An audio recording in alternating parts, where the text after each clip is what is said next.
Hey everybody, Stitch here. Welcome back. Apologize, I'm fighting a cold, so I may sound a little goofy, but I wanted to do a mirror over, slightly edited version from this past Wormhole Wednesday, and they had a special guest, Dean Newbury, a guy I've known for a really long time. Did a great job.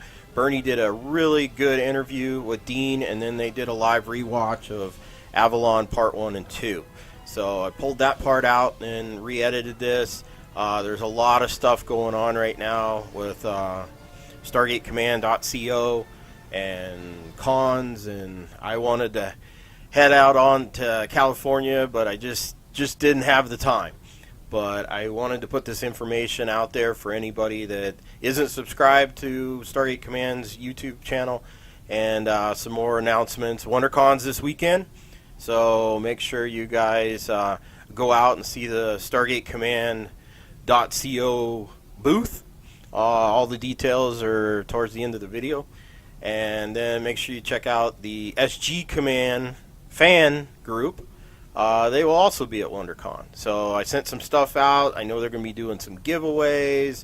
There's going to be all kinds of photo opportunities, and just wanted to put the information out there for anybody that had possibly missed this and didn't get all the information. So again, thanks for watching.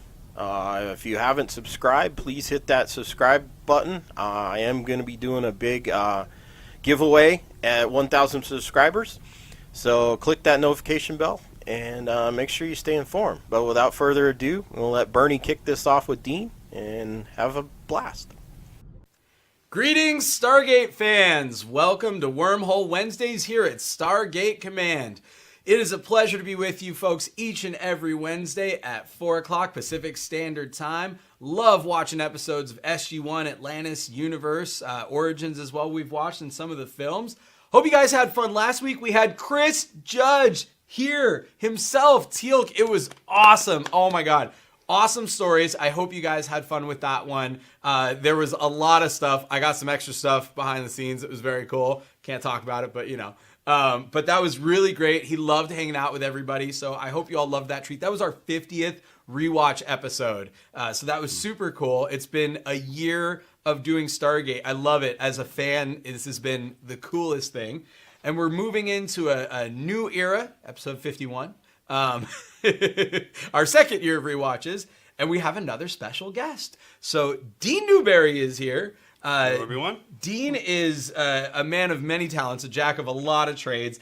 So he's a prop and costume builder. He's worked in the industry on films, on TV, music videos, art department, all that kind of stuff.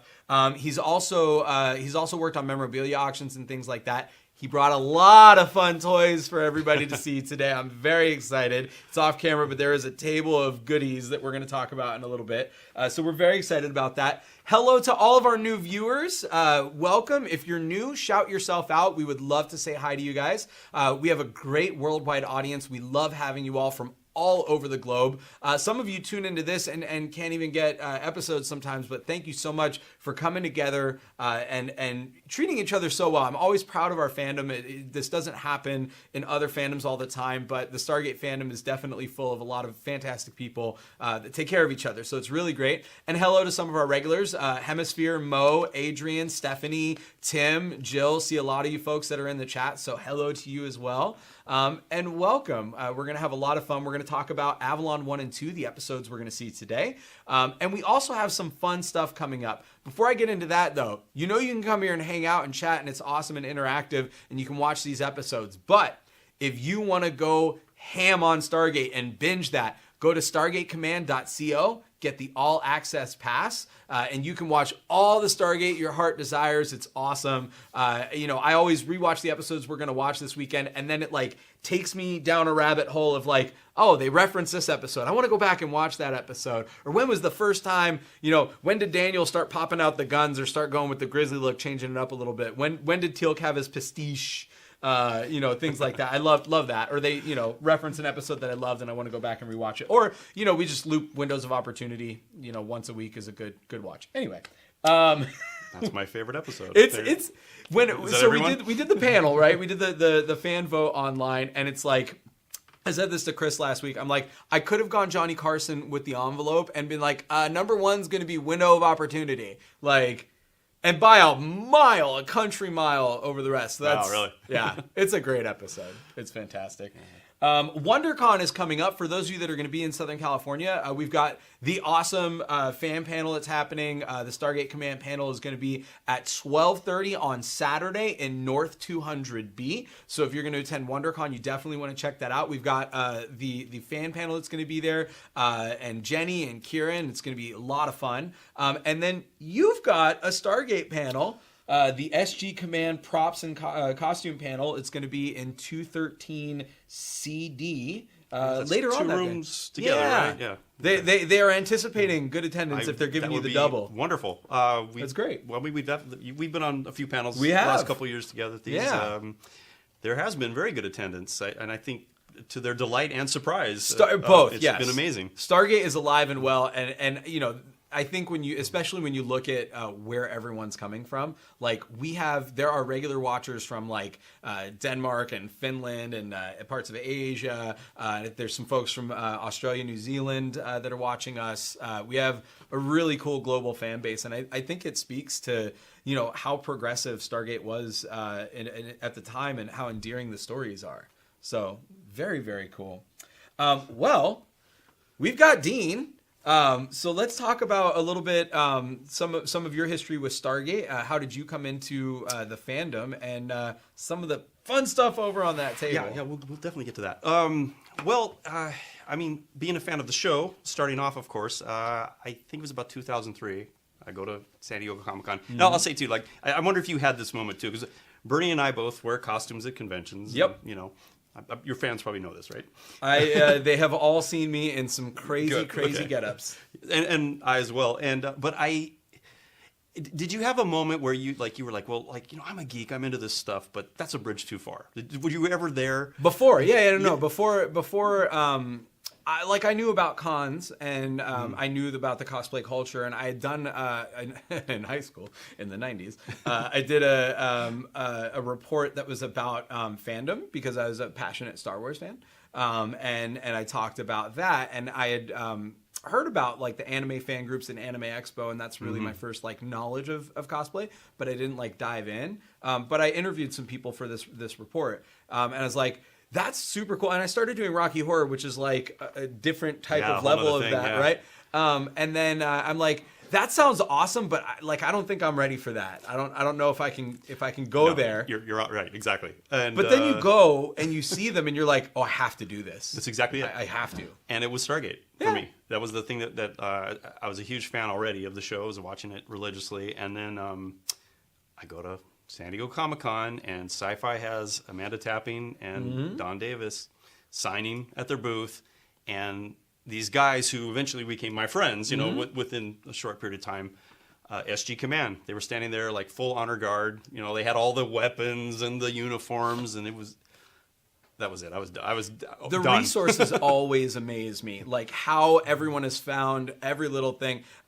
Maybe even the Ghostbusters fandom is the one that sticks out to me, is like, how do they find these parts that haven't been made in like 20, 30 years that are like car parts or plumbing parts or something that go on that pack. And Stargate, Star Wars is no different. Like, where they get all these resources, and before the days of the internet too, when somebody got a hold of somebody in the props or art department and is like, yo, tell me what this thing is, because it looks like this when I watch it on this TV, looks like this on that TV, projectors, before HD, all that stuff. And then now, I mean, we have all these amazing resources, but... Well, and also, doing the research for these things, I've found that the creators are often very cooperative. They because it's their art, and they appreciate that the fans want to come out there and celebrate that art. And so if they're not going to give you like their artwork from the show, sure, but they might point you in a direction. Absolutely.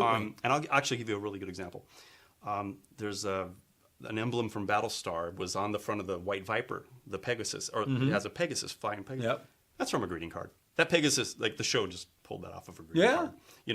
And so once we got the right direction, you were able to make some fan art, because it's like, oh, well, there's that art. Right. So Yeah, and I mean the fans, as you know, and yourself included, you're making these things and you're seeking this accuracy, and you want to be authentic. And with Stargate too, they're also very mindful of being respectful to the military also. Oh, absolutely. And so it's important to look good, to look sharp, and to be accurate, you know, to honor both the show and everything that they're trying to do.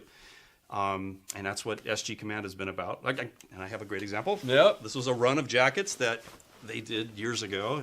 It's faded. I don't know if that can be seen on camera. What they probably can't see though that is awesome is the texture, and you know it's there from the show.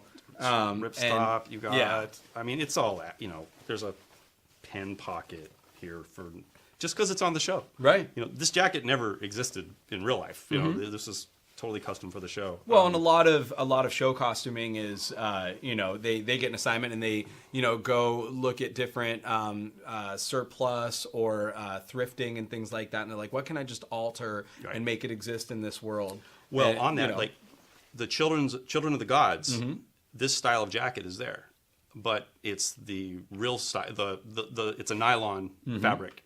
Yep. When they went to the show, they wanted it to match the pants, so they started making the jackets custom, ripstop, so that it would match. Neither of us were wearing them, but so yeah, they started making the pants and the jackets out of the same material, just because, you know, like that shiny nylon. Why looks way SG10? different.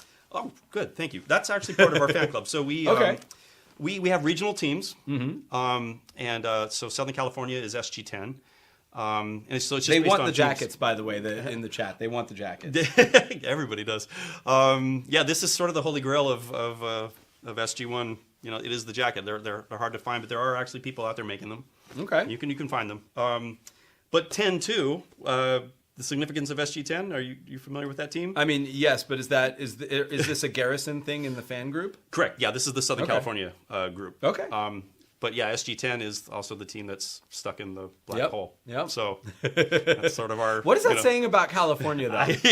You know. What is that saying about California? Does anyone get to be SG1, or is that off limits? Off limits. Okay. Absolutely. Yeah, I would imagine. Yeah. I would imagine. So it's funny you mentioned kind of the early cosplay. So I'm known for doing a great many things, and not necessarily known for cosplaying Stargate, because I haven't done it that much. But it was my very first time at San Diego Comic-Con cosplaying was Daniel Jackson.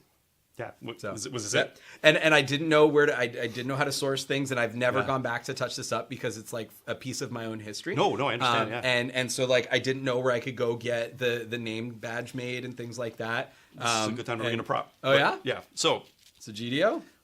But this was the first thing I ever made for my Yeah? costume, and it's actually not bad. As it turns out, I see did a a pretty good USB job. port. Yeah, because some of the real ones had it, others didn't. Oh, very cool. This is where you talk about being resourceful when you're It's an trying to make audio things. cable right here. Yeah. Like I got like a calculator from the 99-cent store so I could have buttons, you know. That's awesome. This is actually a piece of a hockey puck, you know, like that, This rubber right black here? rubber end, yeah. And then I took a piece of styrene and I heated it up and I bent it over the back of a book to get that shape, this rounded shape.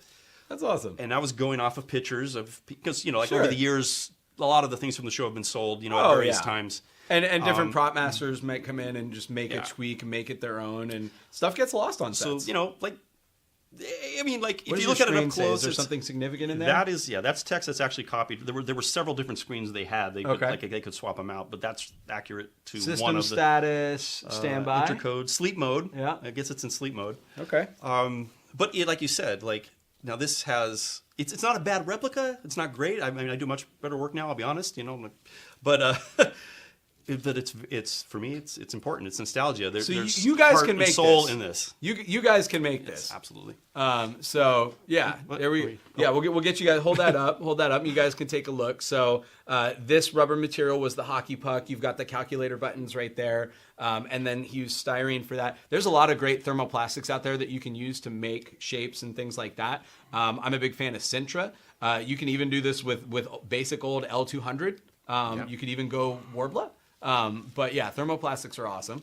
What did you get? Like, I didn't make this, but this is a prop I carry. Oh, you're gonna love this. On my you're gonna love this. Stargate costume, and also Wondercon safety check from last year. That's how you know you got the authenticity. Yeah. The paint job's not great. It's not even terribly accurate. They but it's can't the same even thing. to them. It looks But exactly like it It's did. one of the first ones I had, and there you go. I'm keeping it as is. And then it just over the years, your skills improve, right? Yep, absolutely. So this is the Wraith Stunner that was actually molded off of the Masters that they used on the show. We were talking about this earlier, and you guys know that I always bring up that I love the design of Atlantis, and I think that they definitely took that, like, taking a next step away and spinning off of SG-1 to a great level, and you can see it even in the replica. The beauty and the colors, the organic feel. The details are amazing. And you've got it light up. You got a little button under there. That's awesome. And it's just so, this is kind of fun. This is just a little note about teeth. this. It looks like an animal end. This is supposed to be how it goes up or down in power. If you look at it from the inside, okay, they had a different intention for it. There was going to be a light here. You can tell. You can tell from the inside because there's a channel from the battery pack. Mm-hmm.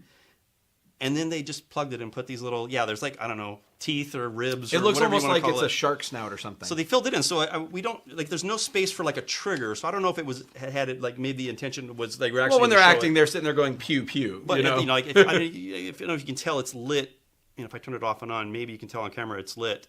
It's possible they actually meant to put LEDs here on the nose too. Yeah. Maybe static. I don't know. Makes sense. But it's just kind of a little fun thing. But all right, and now you have something over there. Some other stuff. You have something that's. Why don't we start with the patches? Okay. Because I wanted to bring some stuff that was related to the episodes. Mm-hmm. This is indirect because these were Vala's patches, and these are actually from the show. These are actually from the show. I can't tell you if they're screen used or not, but they are actually from the show. So the thing is with Vala's uniforms, yes, that's what I was going to get to. I was going to get closer to you so that people could appreciate. That's an SG-1 patch, here, my SG-10 patch.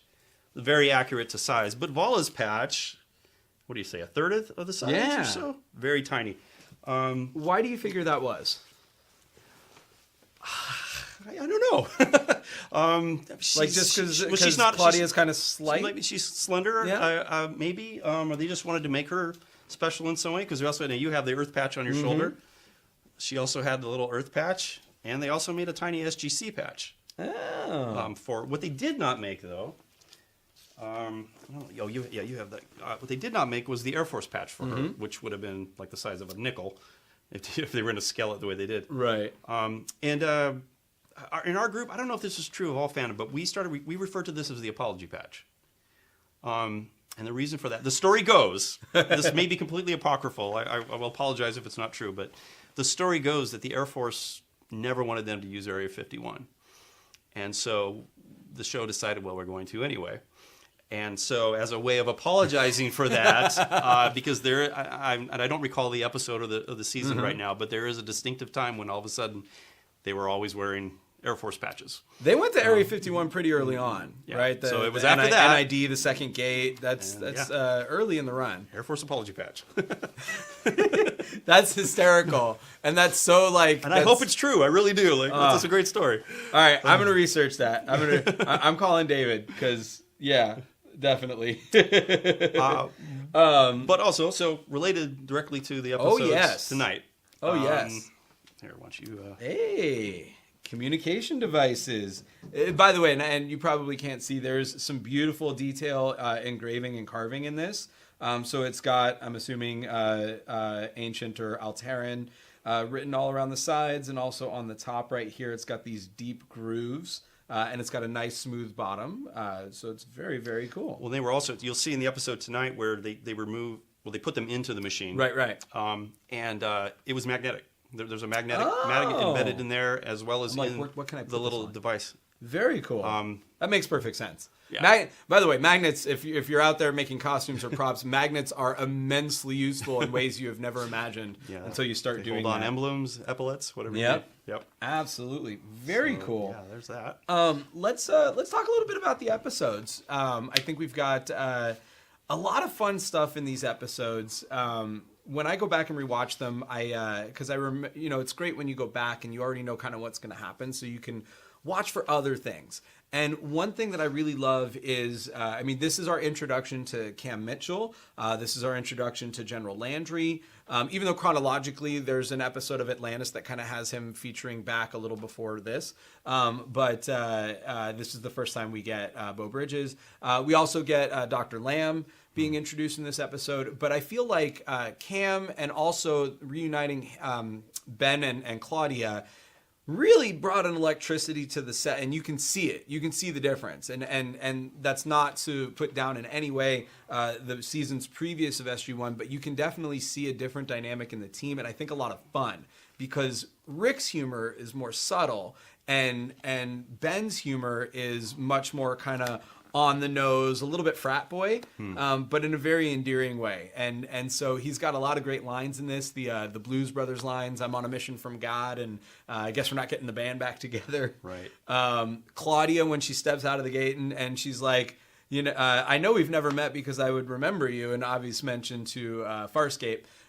So there's a lot of neat things happening. I love Landry breaking down his alpha flyboy personality, and he's like, "Oh, self-deprecating humor you're trying to get people to like." It's just giving him the business. Yeah. And Landry is very different from Hammond in a fun and refreshing way, and I love Hammond. In fact, when we watch this episode, so it can feel, Avalon 1 can feel like a clip episode, except that it's not clipping to anything we've seen before for the most part. It's mostly stuff that they filmed for this episode, and different angles at the battle over Antarctica. So they're going through that, and by the way, Battle over Antarctica looks a whole lot like the Battle of Hoth in episode or in Empire Strikes Back. And he loses his back pilot. Loses Dak back there, or whatever that guy's name was in Stargate, but loses his co-pilot. Goes down in the sand. The crash looks very, very much like that. Also, by the way, a fun goof you guys watch when we get these episodes going. They say they're hit in the left engine, and when you see it, the right engine is the one that's venting exhaust out the back. Little fun note. There's a lot of great dynamics going on here. The whole like SG me, I think that's a brilliant line when he meets up with Teal'c and Dakar, and he's like, well, it's actually kind of just SG me. And how he's trying to get everyone back together, and the disappointment. Of course, Jack didn't tell him. So it's super fun. Oh, Jack. Oh God, Jack. And Jack. Hey, spoilers. And Jack wins the chess match. Yeah. And that's something that Jack is my favorite character in the show. By the way, just probably most everyone, right? Yep. What's always fun about Jack is he comes across as this, kind of goofball aloof, and then he does something surprisingly intelligent. Like, not that he couldn't win a chess game, but, like he's sitting across from Landry, and it's like, who would you expect to, right? And then there's Jack, Totally. Gotcha. And that's what's made him so endearing. But I definitely liked the change up in the lineup and how it impacted things. A couple other fun notes that happened. So Avalon Part 2 will actually mark the first time we've had only 2 of the original cast members in an episode, Shanks and Chris Judge. And actually, it is where Chris Judge takes the lead on most episodes of Star. He had been tied with Amanda Tapping going into that, and the only episode he'd ever missed or not been featured in was Prometheus Unbound. It's a good milestone for Christopher Judge. Real quick, I wanted to ask, while I'm talking about some of the fun stuff, does anybody have questions for Dean about any of the awesome props and prop making and costumes, how to get involved in the costume groups, or how to make any of these props? Let us know, and we will definitely ask those questions. I also notated there's a couple other interesting things. You've got kind of two different shows happening, right? We thought that Stargate was done at the 8th season, and you can kind of see that in not just the cast change, but also the writing, where it could have ended, like you mentioned earlier, it was a beautiful ending. Yeah, right.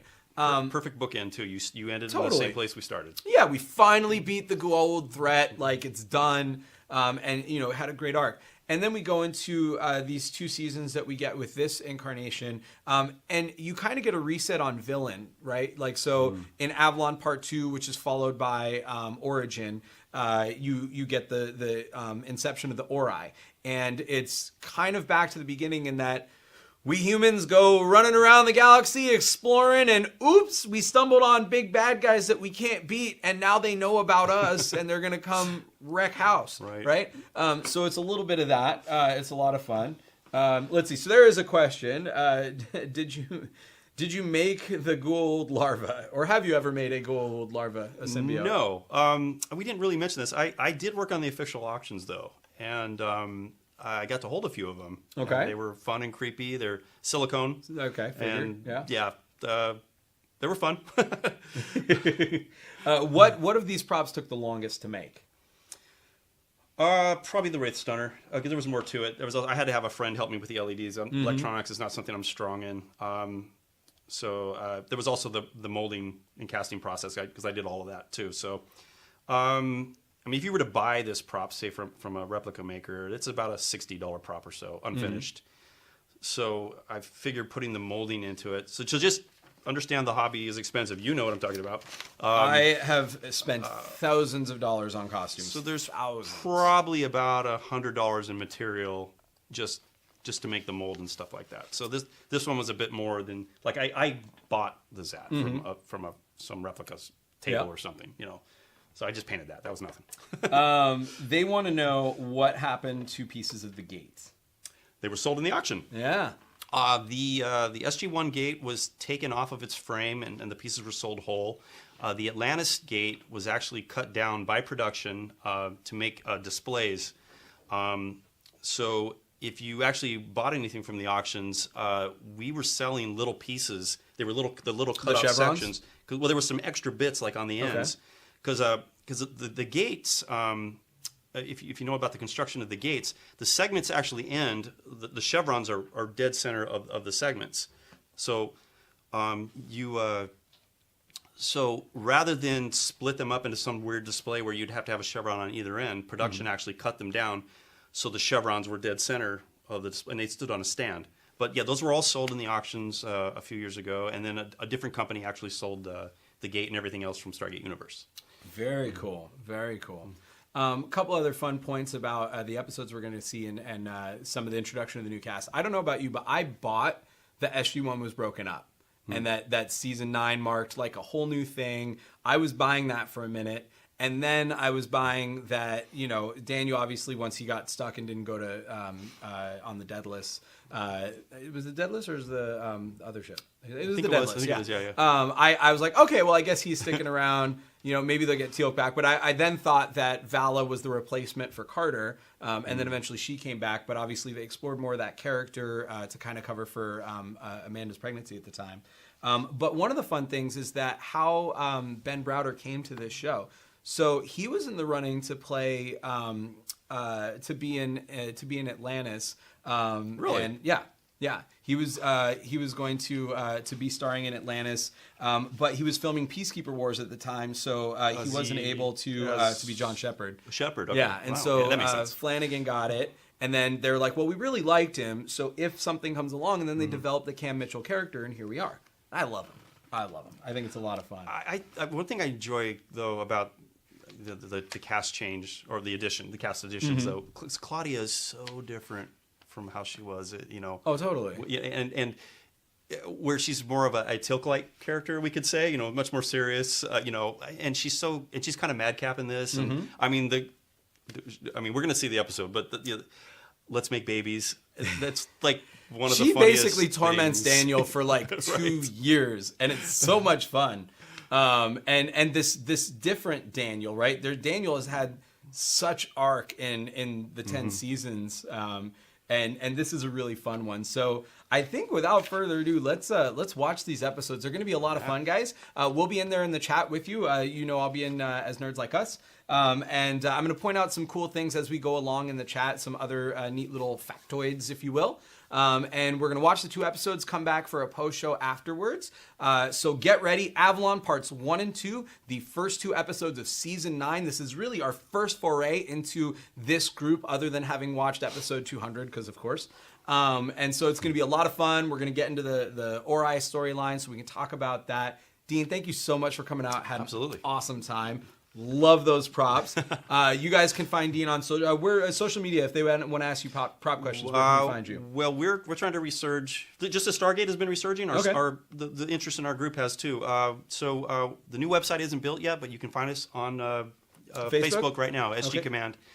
Props and costumes. I might be hacking that title, but that's approximately what it is. Awesome. What about do you have a Twitter and Instagram people can follow some of your costume journey? Not really. Okay. All right. So go to SG Command on Facebook and you can check out, ask them some prop and costume making questions. We're going to watch Avalon 1 and 2, and I will see you guys on the other side of the event horizon. What's going on, Stargate fans, and welcome back to Stargate Command. We just watched Avalon Parts 1 and 2, which is actually continued in Origin is the next episode. Episode 3 of Season 9 is where we really get a full understanding of the Ori and the fact that the Ancients, the Alterans, were kind of hiding the Milky Way's existence. Because you got to wonder, there's these all-powerful beings, they're out there, they are actually Ancients. How did they not know that we were around? And a whole new source of batteries for their powers, right? Our worship, our devotion. Right. So it's a kickoff. It's like we were talking about earlier. It's almost like it's two different series, right? There's the everything with Jack and the gold and everything through 8, and then 9 and 10 can almost be like a spin-off, if you will. We've seen the formation of the Jaffa government too. Yeah, and the it's Garrick, played by Louis Gossett Jr., who we were talking about. He was actually in the running for the role of Landry, and I think that would have been cool. That would have been. I mean, Bo Bridges is great. Yes, I gotta wonder what the show would have been like if Lou had got that job, though. I'm a big Louis Gossett Jr. fan, especially from the Iron Eagle films. Love Chappie Sinclair. Love him. But we get him as Garrick. He's great. A lot of other interesting things. So this was also the promotion to Chief Sergeant for Walter Harriman, but he's referred to as Sergeant a couple of times, and he should have been Chief. Kind of ignoring that promotion there. Continuity. A little bit. One thing that's interesting in Stargate is they like to bring a lot of people back. They worked with someone and they were a character here, a character there. They then bring them back. Right. And in this episode, the hologram of Merlin is played by Matthew Walker, who previously portrayed an ancient named Moros in the Atlantis episode Before I Sleep. He's also King Roham in Season 2's The Touchstone and a couple other episodes. And there's a few other people in here, some of the Jaffa that have played other characters before. But Moros, wasn't he actually... I think he is the same guy, isn't he? Yeah, so they're then saying that it's actually Merlin. Yeah. Right? And it's just one of Merlin's many different forms. And we get into that with the whole Merlin versus Morgana story and things like that. But yeah, some other great stuff. You've got the reference of Herod and Salas is actually a reference to when Harry met Sally. That's where those two names came from. I thought that was hilarious. No kidding. Yeah, right? And then you have Lexa Doig, who's playing Dr. Lamb, is actually Michael Shank's wife. So that's a cool little thing that was going on there. Also, they introduced the tension, but don't go into it until a few episodes later, that she's actually Landry's daughter. I thought that was a neat little storyline there. But knowing that, you see the subtext. Totally. Yes. It's there. I had forgotten about it until I went to rewatch these episodes for today, and then that little subtext happens. I'm like, oh yeah, cool little tidbit there. So a lot of fun, great episodes. I know the Ori. The thing for me, I hate like religious zealotry. Just historically leads to such awful things, and that's what makes the Ori so menacing to me. Is that blind faith, blind devotion without logic and conscientiousness of other people, and just like the whole absolute power thing is what really made the Ori for me very compelling villains, and a nice successor to the Goa'uld. Well, and it's also interesting too because we've always been presented the ancients, and they're not. I mean, they're the splinter of the ancients, but we've always been presented as them being these benevolent beings, right? And to see them be a villain and to basically be using the same tactics that the Goa'uld used all those years on the Jaffa and all the planets that they were in charge of. Yeah, I mean, very much, and we know it's a powerful tool. Absolutely, and there's whenever you meet a race, there is no absolute this or that. There were good ancients or Alterans, and there were bad ancients and Alterans. There are some good Jaffa, there are some bad Jaffa. Right. Even the Tok'ra, they're the good Goa'uld, right? Right. So you just know it's going to happen. By the way, I did want to point out, I know you guys love the shout outs. This is my newest Stargate shirt, the Indeed. I almost wanted to wear this for Chris last week, but I wore the Window of Opportunity shirt because we were doing that episode in the middle of my backswing, and it's... Well, give him the full. It's his forehead. It's his whole forehead. It's his whole forehead with his eyebrows and the great. Indeed, which, as he mentioned last week, the Indeed and the eyebrow raise was his nod to Leonard Nimoy, so very cool. Speaking of very cool things... They're going to get anyone that goes to WonderCon and goes to the Stargate booth, the Stargate Command booth, is going to see something really, really cool. Why don't you... Booth number? We'll get that booth number. It'll be posted for sure. I think we got it. Wait. Booth 1837. Yeah. 1837. A fine year for wine as well. What are they going to see at booth 1837 Stargate Command?